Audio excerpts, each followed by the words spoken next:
तो चलिए आज के सीओ टीचर क्लास में सभी बच्चों का स्वागत है। और आज हम लोग गणित का अध्याय 9 बीजीय व्यंजक को पढ़ने वाले हैं। ठीक है। और हम लोग प्रश्नावली 9.1 को आज बनाएंगे। इससे पहला प्रश्न कह रहा है, निम्नलिखित व्यंजकों में से चर एवं अचर राशियां ज्ञात करें। चर एवं अचर राशियां ज्ञात करें। तो देखिए बच्चों, यहाँ पर हम लोग सबसे पहले जानेंगे कि चर एवं अचर राशियां क्या होती हैं और व्यंजक किसे कहते हैं। ठीक है। तो अब देखिए यहाँ पर बात आती है चर और अचर मिलकर। ठीक है, चर और अचर मिलकर जो है बच्चों क्या बनाता है, व्यंजक बनाता है। चर और अचर मिलकर क्या बनाता है, व्यंजक बनाता है। ठीक है। तो यहाँ पे चर और अचर जो है मिलकर क्या बनाता है बच्चों, व्यंजक। चर जो होते हैं उसे डिनोट किया जाता है, जो चर के जो संकेत होते हैं वो लेटर्स होते हैं। चर के जो संकेत होते हैं वो लेटर्स होते हैं, जैसे A, B, X, Y, Z etc। ठीक है। तो ये सारे लेटर्स जो होते हैं वह चर को संकेत करते हैं। और जो अचर होते हैं वह क्या होती हैं बच्चों, वह संख्याएं होती हैं। क्या होती हैं, संख्याएं। तो लेटर और संख्याओं को जोड़कर या घटाकर गुना करके जो हम क्या बनाते हैं बच्चों, जो बनता है वह व्यंजक होता है। जैसे मान ले x+1, तो x+1 जो हो गया बच्चों, यह एक व्यंजक हो गया, जिसमें यह जो x है वह क्या हो गया, आपका चर हो गया। और यह जो एक है यानी नंबर यानी संख्या है, इसे क्या कहेंगे हम, अचर कहेंगे। क्या कहेंगे बच्चों, अचर कहेंगे। ठीक है।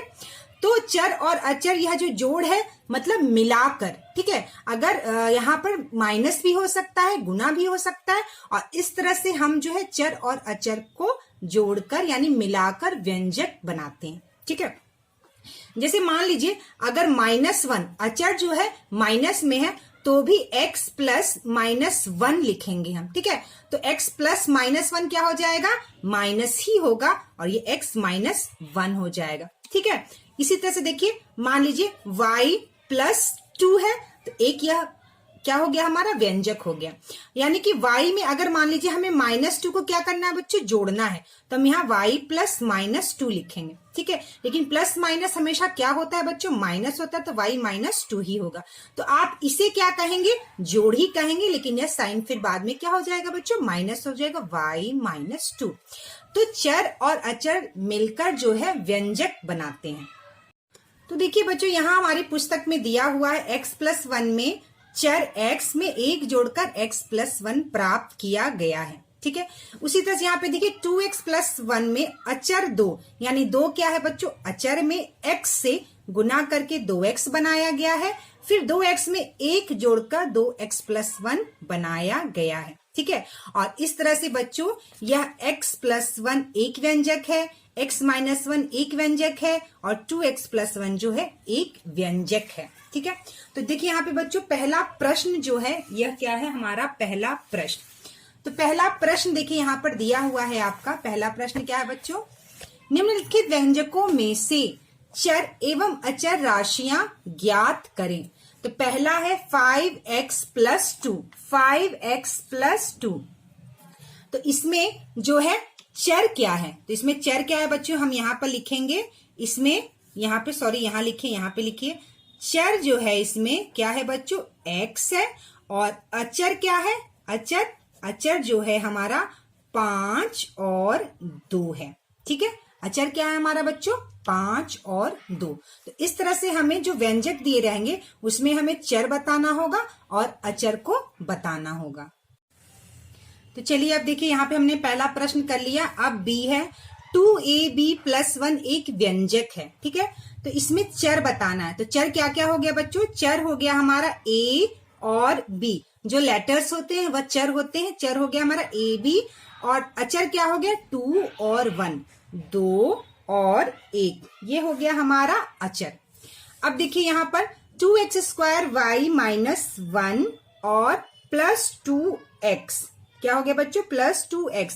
तो यहाँ हमें चर बताना है। तो देखिए x² और इधर x यानी 3x है, लेकिन कितने भी एक ही प्रकार के अगर लेटर होंगे तो हम उसको एक ही लिखेंगे। यहाँ 3x हम नहीं लिखेंगे, सिर्फ x लिखेंगे। तो चर हो गया हमारा x हो गया और y हो गया। क्या हो गया, x और y हो गया। यहां पर देखिए 2x ये है और 1x ये है, यानी 3x है, लेकिन हम एक ही x लिखेंगे, यानी x जो है वो एक ही तरह का चर है, तो सिर्फ हम एक ही x लिखेंगे, y।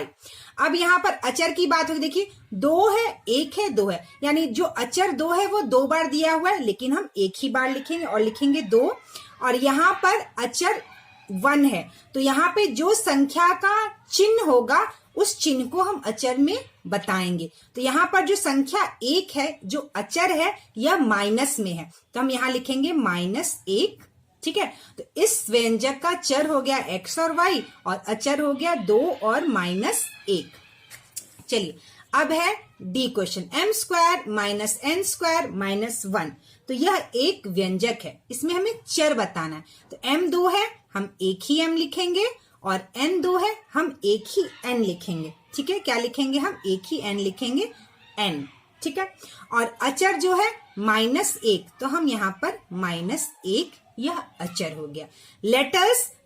लेटर का साइन हम कभी भी नहीं लिखेंगे।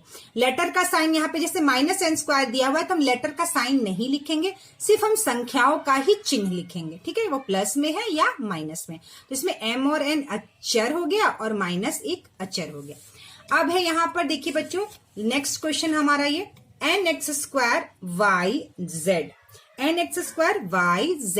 तो यहाँ पे चर क्या हो गया, x y z। तो x हो गया, y हो गया, z हो गया, और हमारा अचर क्या हो गया, 9। क्या हो गया बच्चों, हमारा अचर 9। तो ये हो गया हमारा पहला प्रश्न। तो देखिए बच्चों, यहाँ पर एक दूसरा प्रश्न है हमारा, निम्नांकित व्यंजकों के पदों को पहचानिए।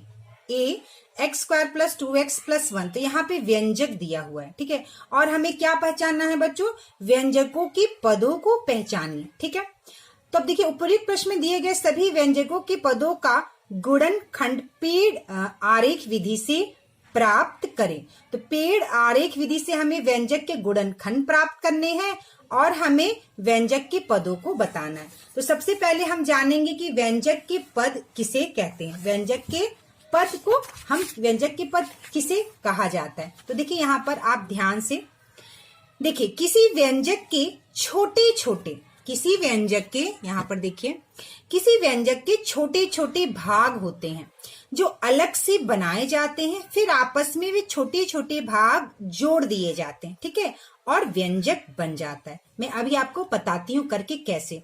व्यंजक के छोटे छोटे भाग जो पहले से अलग से बनाए जाते हैं फिर जोड़ दिए जाते हैं, व्यंजक के पद कहलाते हैं। क्या कहलाते हैं बच्चों, व्यंजक के पद कहलाते हैं। ठीक है, पद जो होता है वो एक पदी होता है, द्विपदी होता है, त्रिपदी होता है और बहुपद भी होता है। ठीक है, यहाँ पर देखिए उपरोक्त पहले उदाहरण में nx एवं 7 2 पद हैं, दूसरे उदाहरण में 3x² एवं 7y पद है, तीसरे उदाहरण में 7xy। मैं आपको करके दिखाती हूँ कि किस तरह से यह होता है। ठीक है, तो यहाँ पर जैसे मान लीजिए यह जो हमारा प्रश्न है, यहाँ पे बच्चों यह जो हमारा प्रश्न है, क्या प्रश्न है, निम्नलिखित व्यंजकों के पदों को पहचानिए। तो देखिए यह जो प्रश्न है इसमें हमें पद को पहचानना है।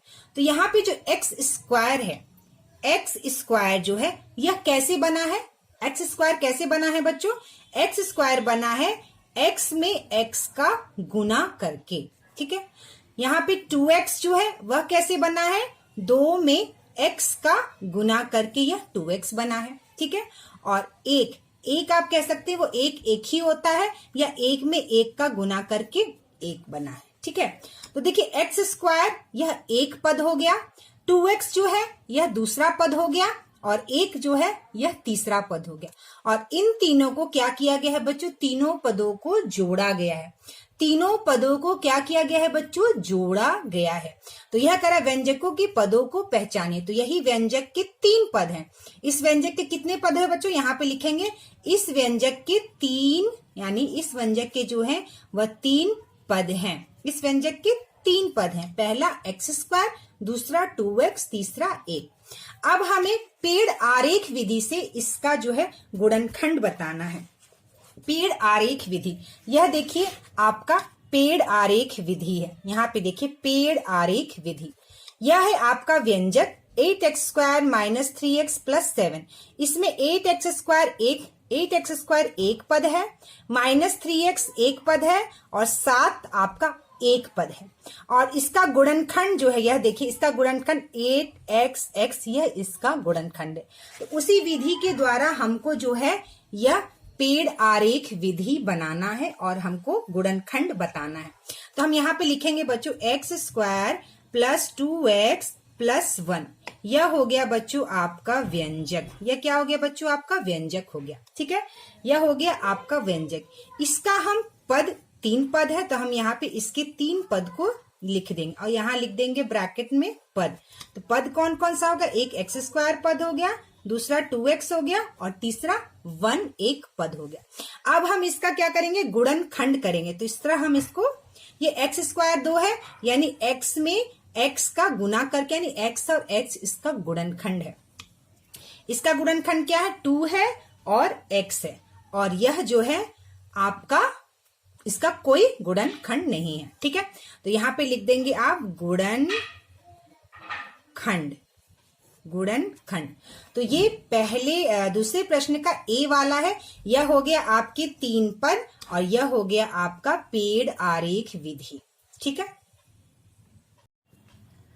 तो देखिए बच्चों यहाँ पर जो गुणनखंड है वह कैसे है। ठीक है, तो देखिए यह जो हमने बताया मैंने कि यह x² एक पद है, 2x एक पद है और 1 एक पद है।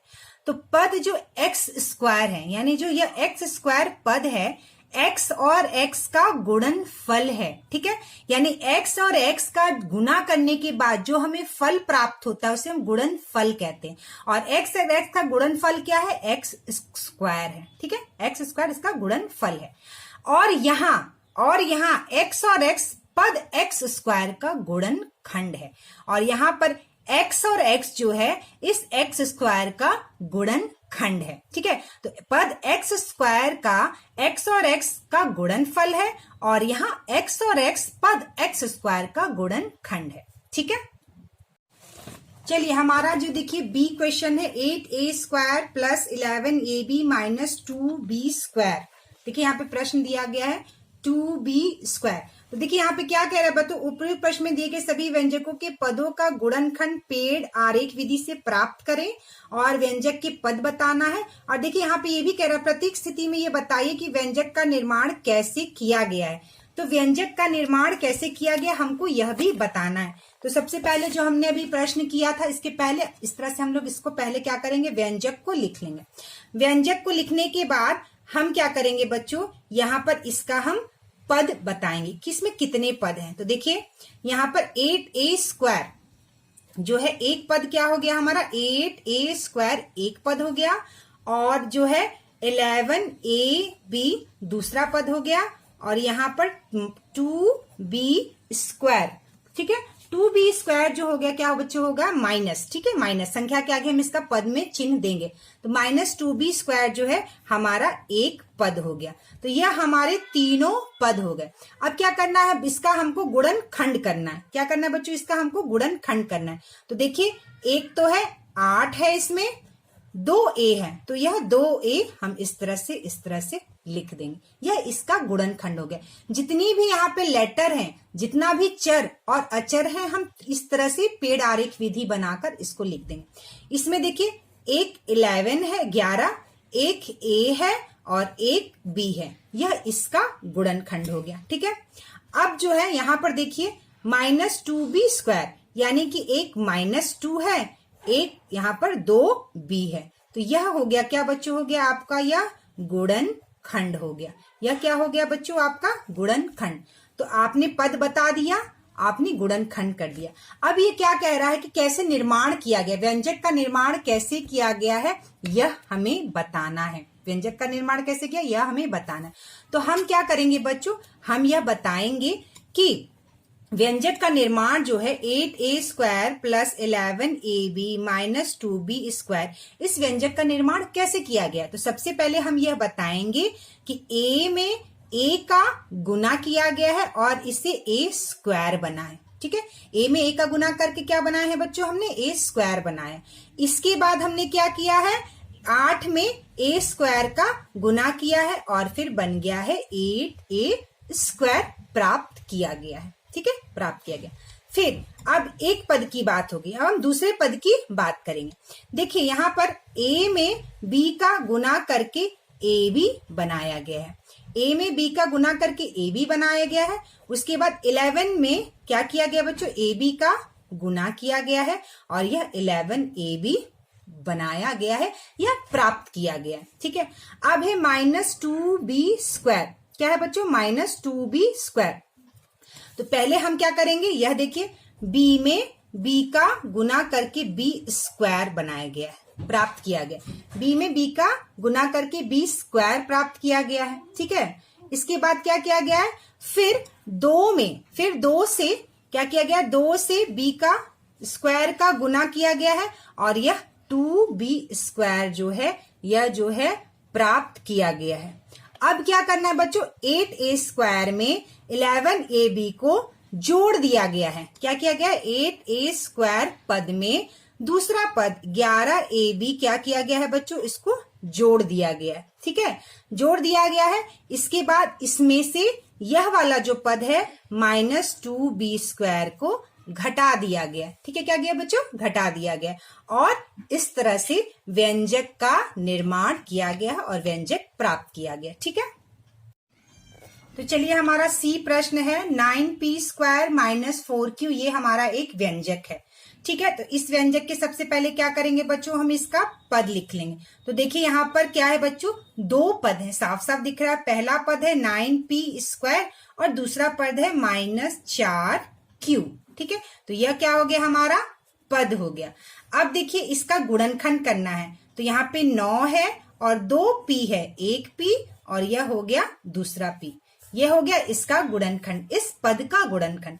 इस पद का गुणनखंड क्या है बच्चों, 4 है, -4 है और q है। तो यह हो गया बच्चों हमारा गुणनखंड। क्या हो गया बच्चों, यह हमारा हो गया गुणनखंड। अब कह रहा है कि यह व्यंजक हमें कैसे प्राप्त किया, कैसे बनाया।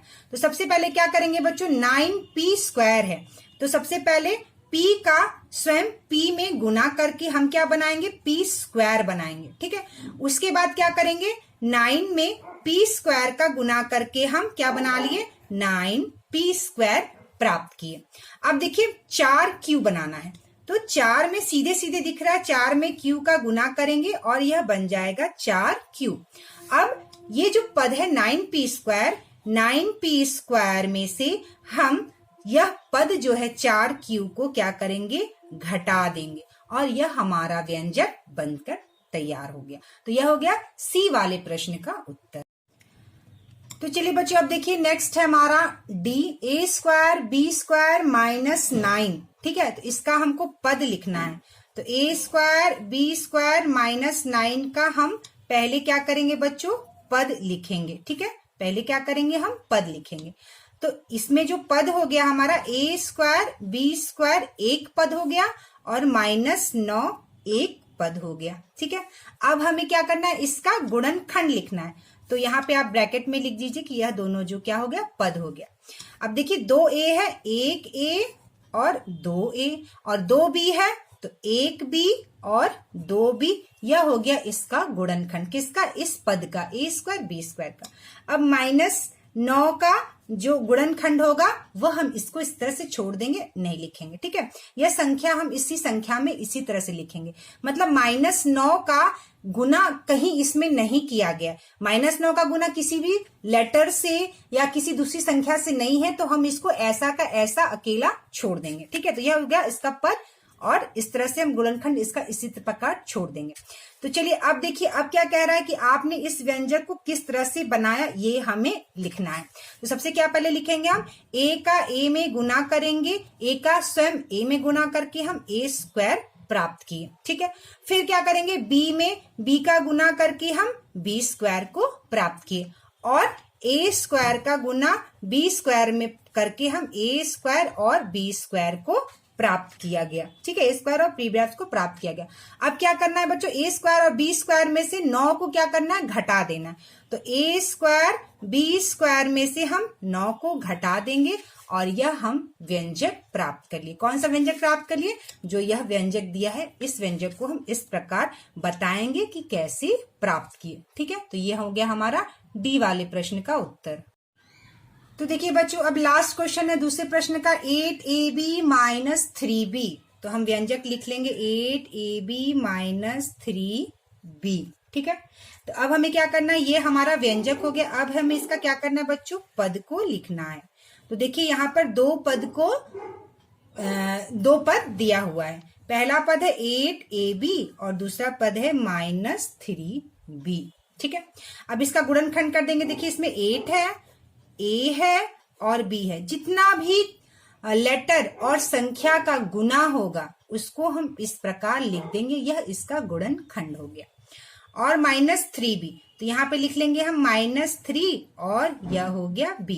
मतलब 8 में a का गुना किए तब 8a हुआ, तो यह इसका गुणनखंड हो गया। 8 हुआ, a हुआ, b है। ठीक है, -3b का गुणनखंड क्या हो गया, -3 हुआ और b हुआ।